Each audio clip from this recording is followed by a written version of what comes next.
Good evening. Welcome to Current Affairs. Lots of notifications are coming up, and hopefully, you're all preparing very, very well with respect to whatever the service that you are aiming for. But please remember, in every examination, the most important role is being played by current affairs. That is the reason why, apart from my teachings with respect to current affairs, I have been uploading bits on current affairs. Please make very effective use of that. So that will be really helpful to you, and that will be pushing your rank to the higher side. So this is what exactly you need. So from my side, I am trying to give my best as ever, and please make effective use of the same. Fine. Next, I would like to show you, this a question. Then we'll go for a discussion on this.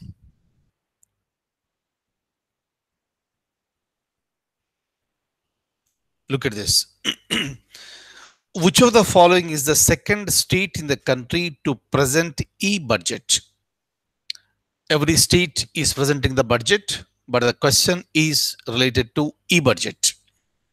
And read the question carefully, as I tell you every time, that the question is not related to the first state in the country, but it is the second state in the country to present the budget. So we know what is the budget. Every year, both central government and every state government will present their own budgets. But the question, this is related to a state budget and the two e-budget. So let me tell you one point with respect to e-budget. Andhra Pradesh is the first state. Andhra Pradesh is the first state to present the e-budget. Now it has been followed by Assam. Please remember this one. In many areas, Assam is surging beyond. So this is really a wonderful thing with respect to a state that is located in the northeastern part of the country, that shows the progress in that particular area also, which is really welcome and really wonderful one. So please remember, Assam is the second state so to introduce or to present the e-budget. But the difference between Andhra Pradesh e-budget and Assam e-budget is that Assam e-budget is also available even for the common citizens. We can also download. So we can download by going into this Play Store, and we can download the budget of Assam, and we can also look into all the details of this.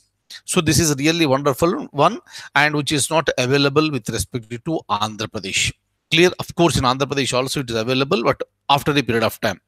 But at the same time, along with the MLAs, meaning the people's representatives, it can also be viewed directly by the people of the country or the people of the state with respect to Assam. So very, very important one. Andhra Pradesh is the first state to introduce e-budget, followed by Assam. Okay, so Assam is the second state. I would like to open the document once again. Kindly have a look at this. Which of the following is the second state in the country to present e-budget? Answer is option A. Obviously, just now I told you, that is Assam. Have a look at this. After Andhra Pradesh, Assam has become the second state to have an e-budget. But unlike the other state, Assam budget is available in Google Play Store, so that anybody can access it. Important one. Kindly remember, Andhra Pradesh is the first state and Assam is the second state.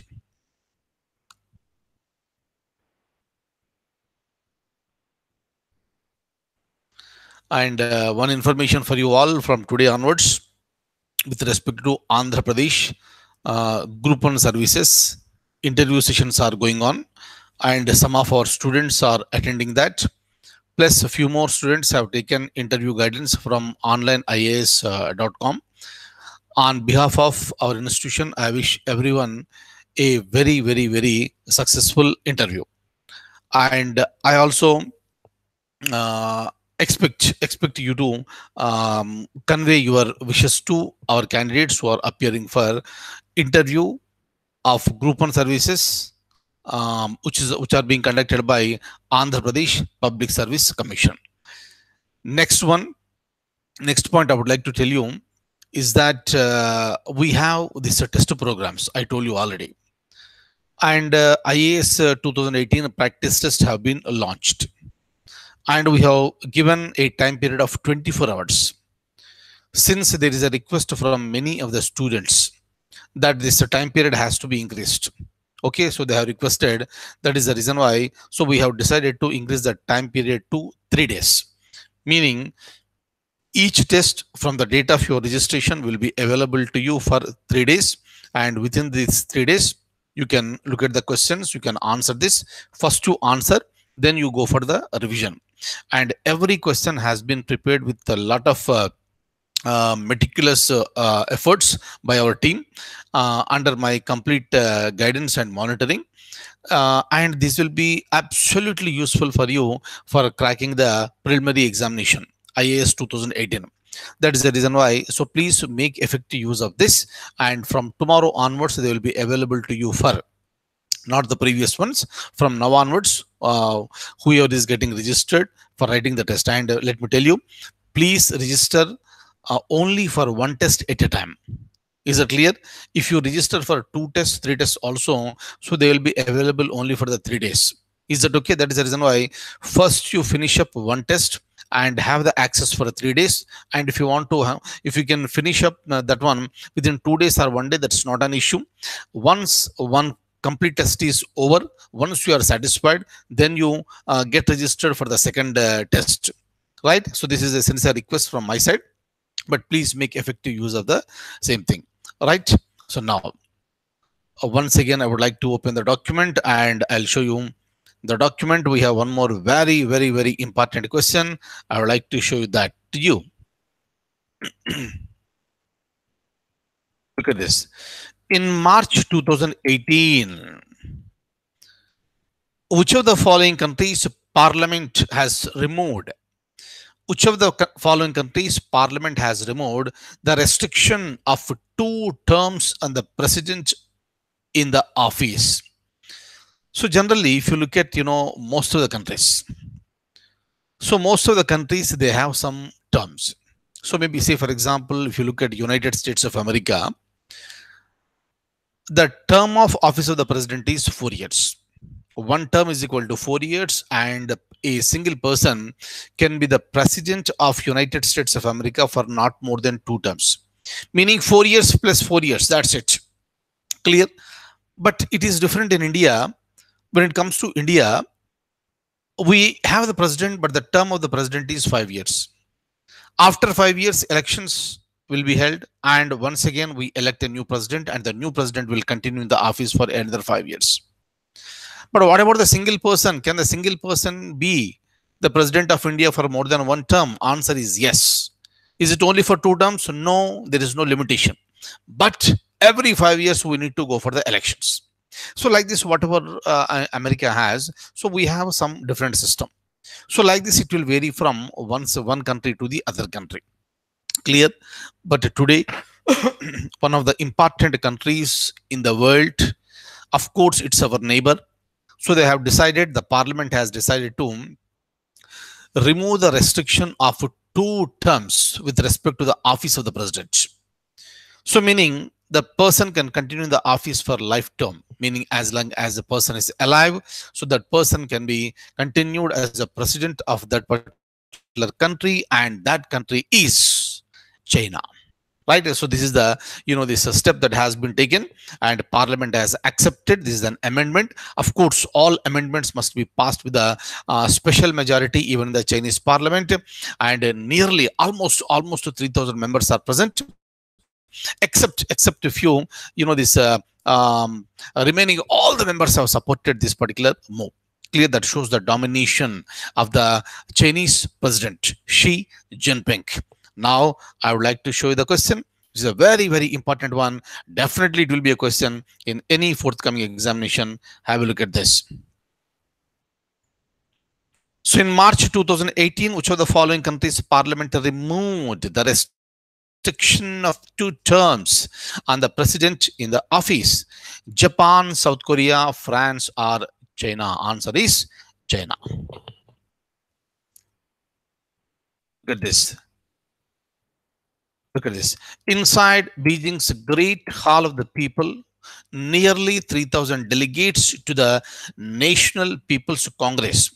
National People's Congress is the parliament of China, and they casted their ballots on a series of proposed amendments. It's not just one, but there are a series of proposed amendments, which also includes removing the restriction that had limited the presidency to 2 consecutive 5-year terms. One term is equal to 5 years, and 2 consecutive terms is 5 plus 5. That restriction, that limitation has been removed now. Look at this. Out of 2,964 ballots, just 2 delegates voted against. Only 2 members voted against the move, and 3 abstained, suggesting minimal, very minimal opposition to Xi Jinping's push to the rule for life. The amendments passage required 2/3 of the vote, which was largely symbolic in nature. That's it. Very, very, very, very important points. So please remember this. Right. So now I would like to make another very important announcement that if you look at Andhra Pradesh and Telangana, very recently there is an indication that there is an announcement and the note for sub-inspector's post. Powerful and prestigious you call sub-inspectors. Fine, and we are going to announce a batch day after tomorrow. So day after tomorrow, I am going to announce a batch, and please look for the details. And very shortly, we are going to start a batch with respect to sub-inspector of police with respect to both the states, Andhra Pradesh and Telangana. And that's all for the day. Thank you so much for being with me. But one suggestion as I ever give you, current affairs is a very, very, very important aspect, and don't forget to go through all the current affairs that are being given. So I'm giving the national, international current affairs, plus with respect to Andhra Pradesh, separate one, with respect to Telangana, separate one, and these will be helpful to you in a larger perspective. And I wish you all a very, very good luck, and I'll see you in the next class. Thank you so much.